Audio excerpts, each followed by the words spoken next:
মালিক,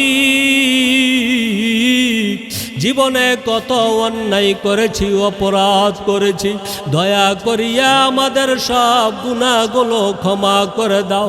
আর নামাজ ছাড়ব না, তোমার নবীর সুন্নতের উপরে আঘাত করব না, নবীর সুন্নতগুলো মেনে মেনে চলব, সত্যের উপরে থাকব।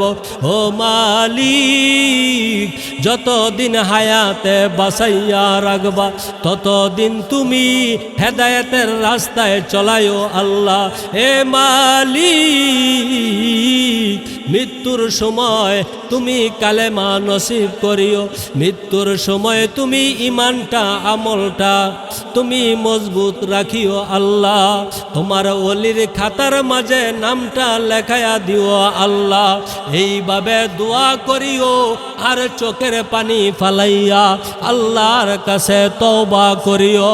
আল্লাহর নবী বলেন, ক্বালান নবিয়্যু সাল্লাল্লাহু আলাইহি ওয়া আলা আলিহি ওয়া সাল্লাম, আত-তাইবু মিনাজ যামবি কামান লা যামবা লাহু, আও ক্বালা আলাইহিস সালাতু ওয়াস সালাম। আল্লাহর নবী বলেন, এর উম্মতের দল, এর উম্মতের দল, দুনিয়ার জমিনে তুমি যখন আল্লাহর কাছে তওবা করবা, আল্লাহ তোমার জিন্দেগীর সব গুনাহ খাতা ক্ষমা করে দিবে। এক যুবক ইসলাহি মাহফিল থেকে ওয়াদা করেছে জীবনে আর কখনো নামাজ ছাড়বে না, নবীজিকে কষ্ট দিবে না। ওই যুবক ইসলাহি মাহফিলের ময়দানে বসে বসে চোখের পানিগুলো সারে আর ডাক দিয়ে বলে, জীবনে কত অন্যায় করেছি, এই জীবনে কত গুনাহ করেছি মালিক, হায়াতের জিন্দেগির ভিতরে আর কখনো নামাজ ছাড়ব না, পয়গাম্বরকে কষ্ট দিব না। চুলগুলো কেটে কেটে সুন্নত কাটিং চুল কাটলো, মাথায় টুপি লাগাইলো, গায়ে সুন্নতি লেবাস পরে 5 ওয়াক্ত নামাজ আদায় করে, তাহাজ্জুদ নামাজ পর্যন্ত যুবক ছাড়ে না। যুবক যায় নামাজ বিছাইয়া গভীর রাত্রে চোখের পানিগুলো সারে আর ডাক দিয়ে বলে, মালিক, দয়া করিয়া মায়া করিয়া আমাকে তুমি কবুল করে নাও, জিন্দেগি যেন কোরআনের হুকুম মতো চালাইতে পারি, পয়গাম্বরের সুন্নত অনুযায়ী চালাইতে পারি গো মালিক, তুমি দয়া করিয়া আমাকে হেদায়েতের রাস্তা দিও গো আল্লাহ।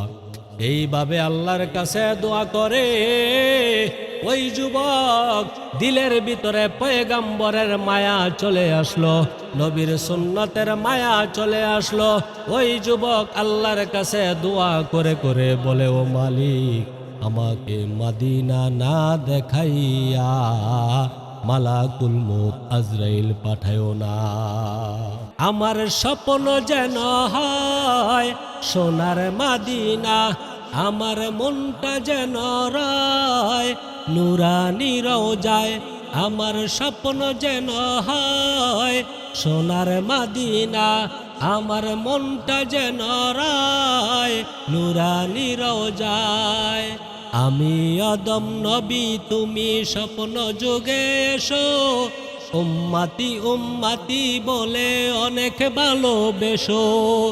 আমি আদম নবী, তুমি স্বপ্ন যোগে এসো, উম্মতি উম্মতি বলে অনেক ভালোবেসো। এই আদমের মনের আশা, এই নুরানির মনের আশা পূরণ যেন হয়, স্বপ্ন যেন হয় সোনার মদিনা, আমার মনটা যেন রয় নুরানি রওজায়, আমার স্বপ্ন যেন হয় সোনার মদিনা, আমার মনটা যেন রয় নুরানি রওজায়। সবুজ রঙের পাগড়ি পরে বসে রব আমি, সুন্নাহ ভরা পোশাকে হব অনেক দামি। সবুজ রঙের পাগড়ি পরে বসে রব আমি, সুন্নাহ ভরা পোশাকে হব অনেক দামি। তোমার সামনে পরব সুন্নাহ, তোমার সামনে পরব সুন্নাহ, অন্য পোশাক নয়, স্বপ্ন যেন হয় সোনার মদিনা। আমার মনটা যেন রয় নুরানি রওজায়, আমার স্বপ্ন যেন হয় সোনার মদিনা। আমার মনটা যেন রয় নুরানি রওজায়। তোমার মতো পড়ব নামাজ রাখবো আমি রোজা, সাহাবীদের পথে চলবো হবে অনেক মজা।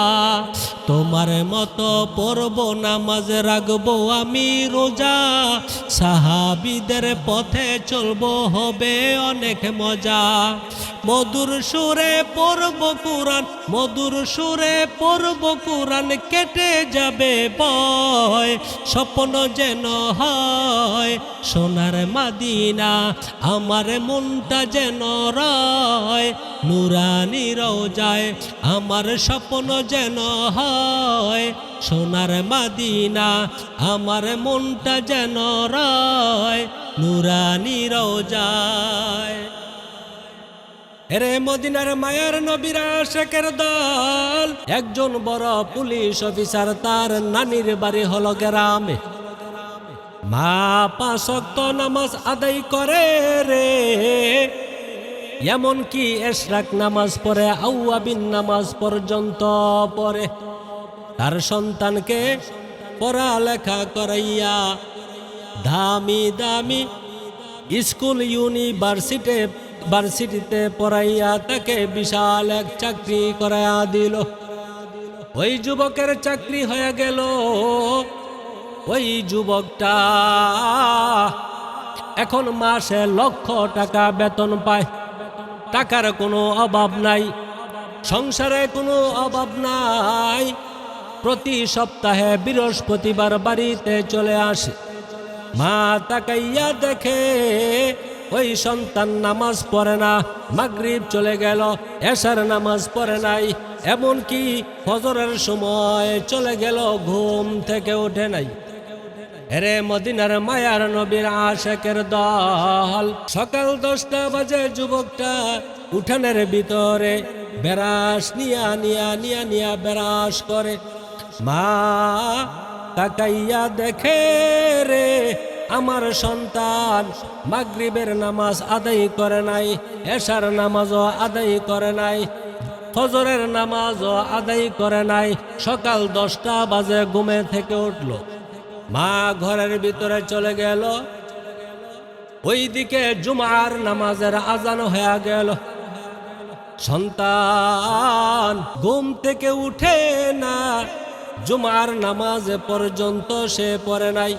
ছোট্ট ছোট্ট বাচ্চারা জুমার নামাজ আদায় করেছে। আমার সন্তান শিক্ষিত ছেলে, অফিসার, জুমার নামাজটা পর্যন্ত পড়ে নাই। এখন মা বড় কষ্টই পেয়ে গেল। আমার আদরের কলিজা সিরাদন, আমার সন্তান কেন নামাজ আদায় করে নাই, জুমা পর্যন্ত পড়ে নাই।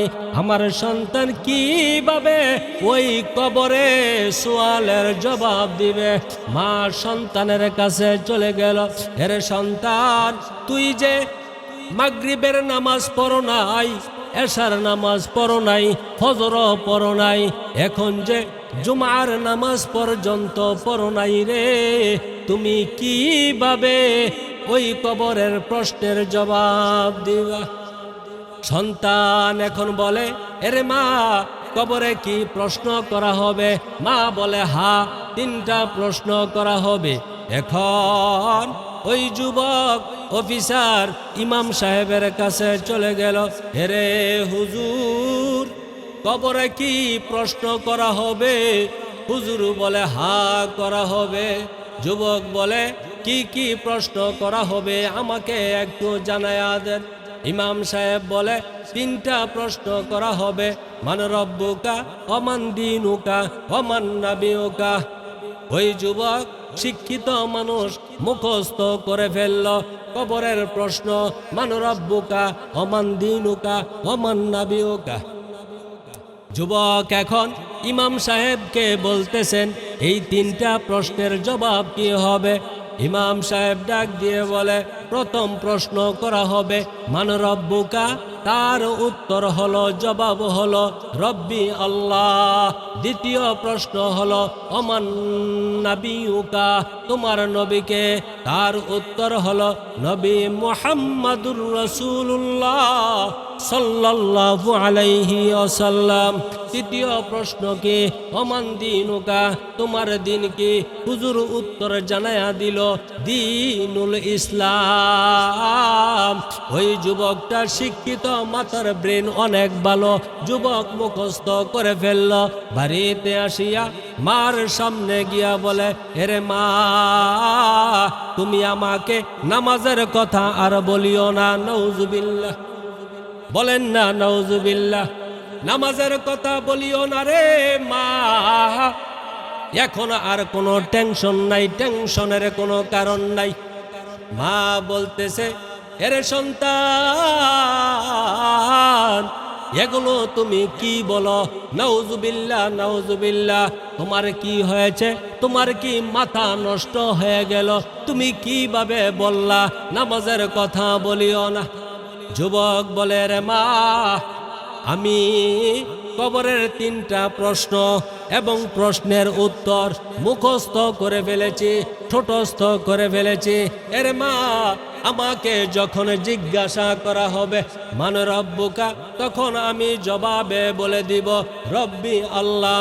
যখন আমাকে জিজ্ঞাসা করা হবে ওমান দীনুকা, জবাবে বলে দিব দীনুল ইসলাম।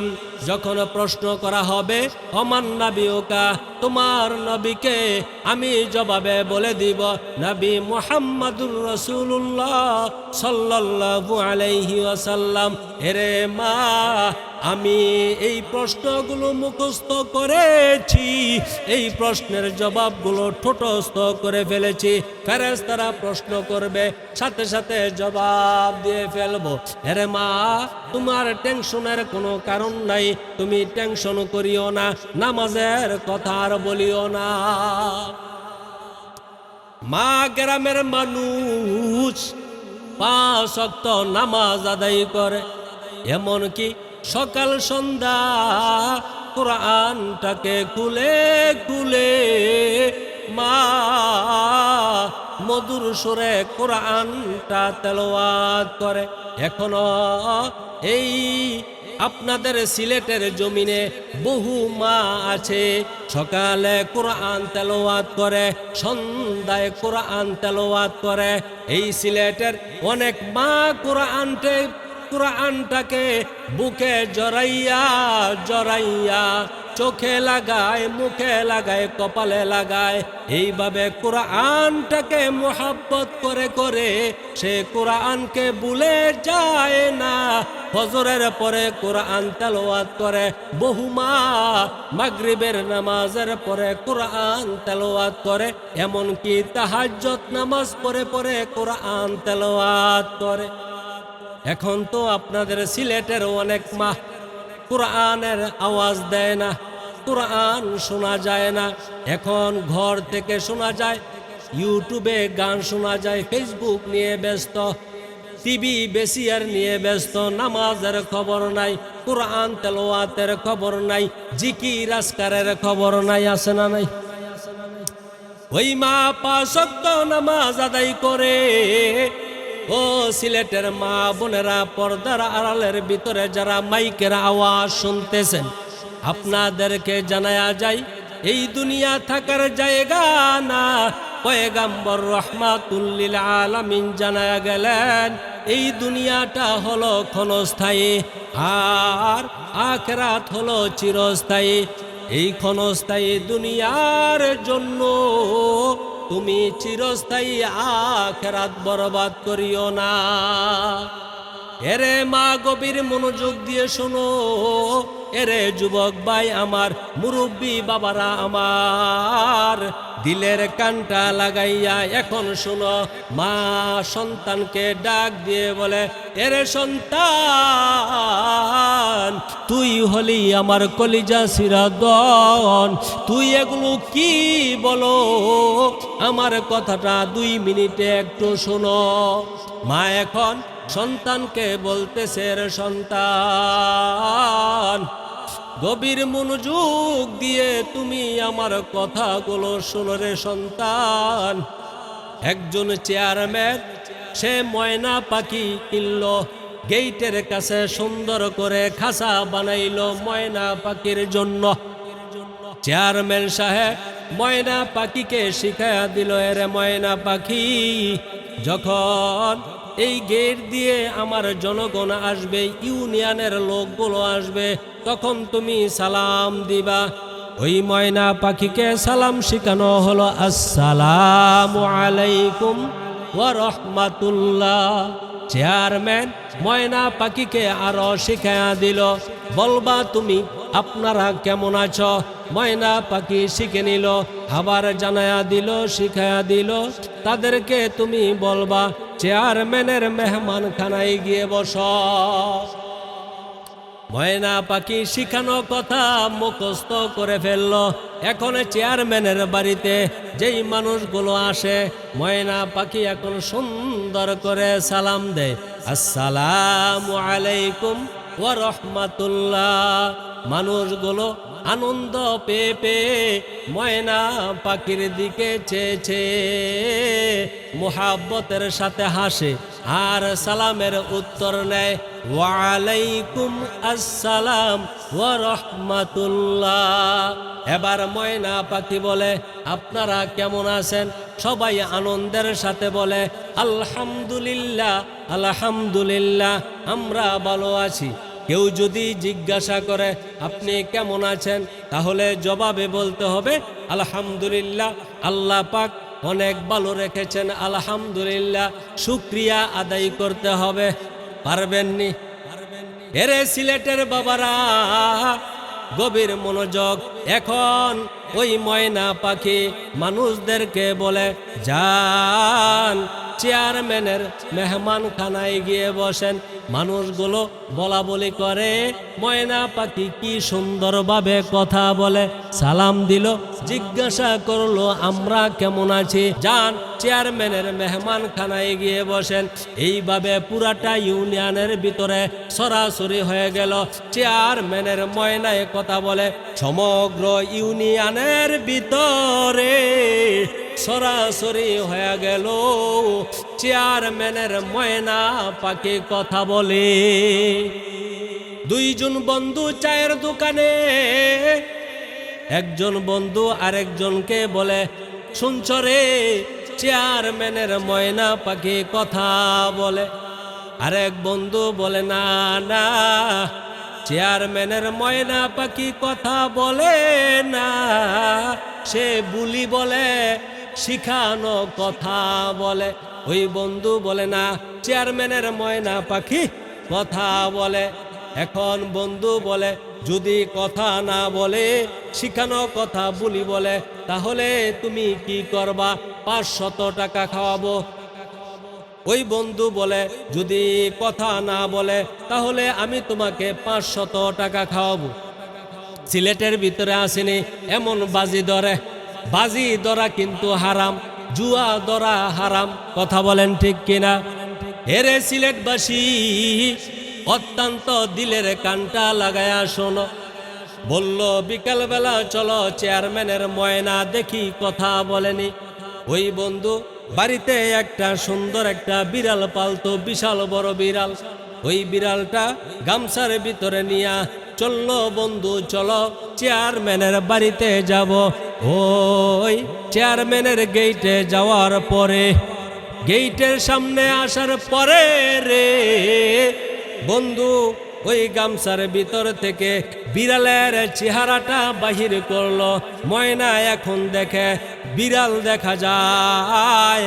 গেট দিয়া যখন ভিতরে প্রবেশ করলো, ময়না বিড়ালের দিকে তাকায় আছে, এখন আর সালাম দেয় না,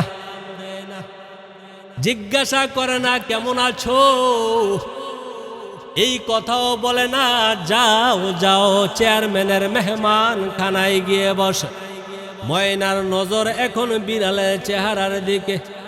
ওই বিড়ালটা যখন খাঁচার কাছে রাখা হলো, ওই বিড়াল যখন ময়নাকে ধরতে গেল, এখন ময়না পাখি সালাম বন্ধ হয়ে গেল, কেমন আছেন জিজ্ঞাসা করা বন্ধ হয়ে গেল। যান যান যান চেয়ারম্যানের মেহমান খানায় গিয়ে বসেন, এই কথাগুলো বন্ধ হয়ে গেল। ওই ময়না বিড়াল দেখে তার নিজস্ব বাসা চলে আসলো, চিউ চিউ চিউ চিউ করে বলতে লাগলো। এখন আর ময়না পাখি কথা বলে না, নিজস্ব বাসা দিয়ে সে ডাকতে লাগলো। মা ডাক দিয়ে বলে, রে সন্তান, এরে আমার কলিজা সিরাদন, একটু দিলের কান লাগাইয়া শোনো। চেয়ারম্যানের ময়না পাখি যেইভাবে বিড়াল দেখিয়া তার মুখস্থ কথা ঠোঁটস্থ কথা সব ভুলে গেল। এরে সিলেটবাসী, দিলের কানটা লাগাইয়া শোনো।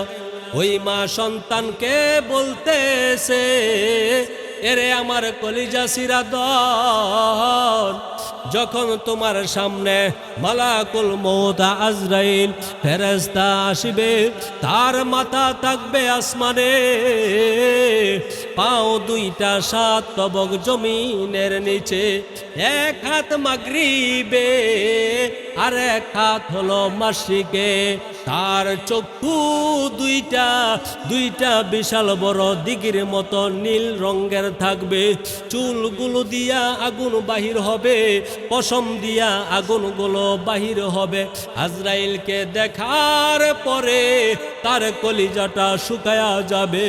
7 সাগর 13 নদীর পানি যদি তাকে খাওয়ানো হয় রে মুমিন, তার পানির পিপাসা মিটবে না। কলিজাটা সিরিয়া সিরিয়া, ওই রগগুলো সিরিয়া সিরিয়া। যখন আজরাইল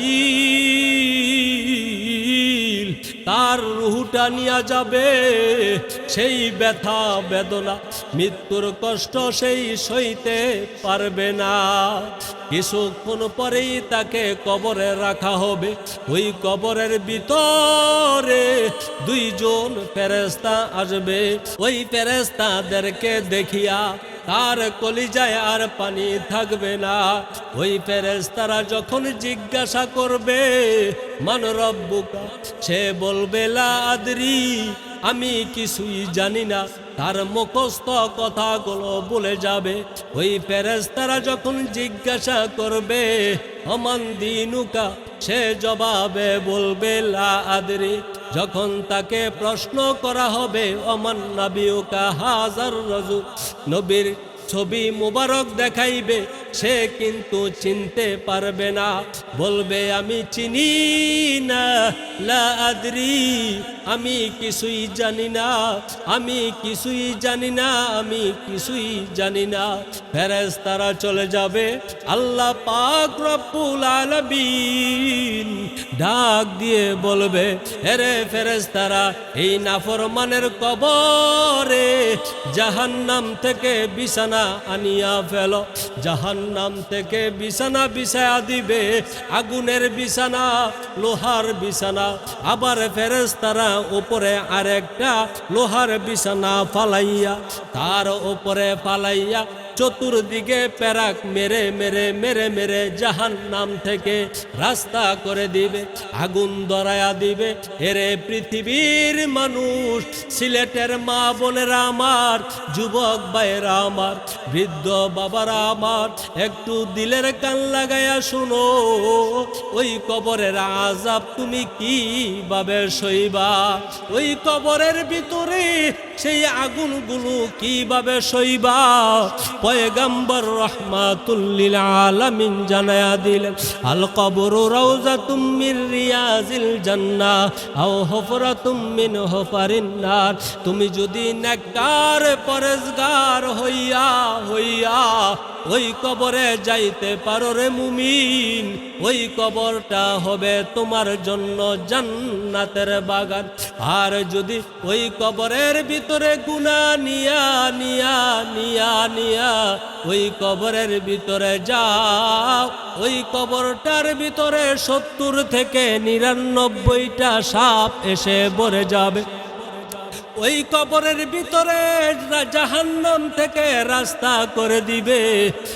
এক পাশের মাটি আর এক পাশে চাপ মারবে, এক পাজরের হাড্ডি আর এক পাজরে ঢুকে যাবে। এইভাবে আযাব দিবে। এই জন্য সিলেটের বন্ধুরা আমার, হায়াতের জিন্দিগির ভিতরে আল্লাহর হুকুমকে বরণ করে নাও, নবীর তরিকা নবীর সুন্নতকে আপন করে নাও। পয়গম্বর জানাইলেন, ক্ষণস্থায়ী দুনিয়ায় আখেরাত বরবাদ করিও না। ক্ষণস্থায়ী দুনিয়ার প্রেমে পড়িয়া আখেরাত তুমি বরবাদ করিও না। এই জন্য নামাজ পড়ে পড়ে আল্লাহর কাছে তওবা করবা, আর 2টা হাত বাড়াইয়া ডাক দিয়া বলবা, মালিক, জীবনে কত অন্যায় করেছি, অপরাধ করেছি, দয়া করিয়া আমাদের সব গুনাহগুলো ক্ষমা করে দাও। আর নামাজ ছাড়ব না, তোমার নবীর সুন্নতের উপরে আঘাত করব না, নবীর সুন্নতগুলো মেনে মেনে চলব, সত্যের উপরে থাকব। ও মালিক, যতদিন হায়াতে বাঁচাইয়া রাখবা, ততদিন তুমি হেদায়েতের রাস্তায় চলাইও আল্লাহ। হে মালিক, মৃত্যুর সময় তুমি কালেমা নসিব করিও, মৃত্যুর সময় তুমি ইমানটা আমলটা তুমি মজবুত রাখিও আল্লাহ। তোমার ওলির খাতার মাঝে নামটা লেখায়া দিও আল্লাহ। এইভাবে দোয়া করিও, আর চোখের পানি ফালাইয়া আল্লাহর কাছে তওবা করিও। আল্লাহর নবী বলেন, ক্বালান নবিয়্যু সাল্লাল্লাহু আলাইহি ওয়া আলা আলিহি ওয়াসাল্লাম, আত-তাইবু মিনাজ যামবি কামান লা যামবা লাহু আও ক্বালা আলাইহিস সালাতু ওয়াস সালাম। আল্লাহর নবী বলেন, এরে উম্মতের দল, এরে উম্মতের দল, দুনিয়ার জমিনে তুমি যখন আল্লাহর কাছে তওবা করবা, আল্লাহ তোমার জিন্দেগীর সব গুনাহ খাতা ক্ষমা করে দিবে।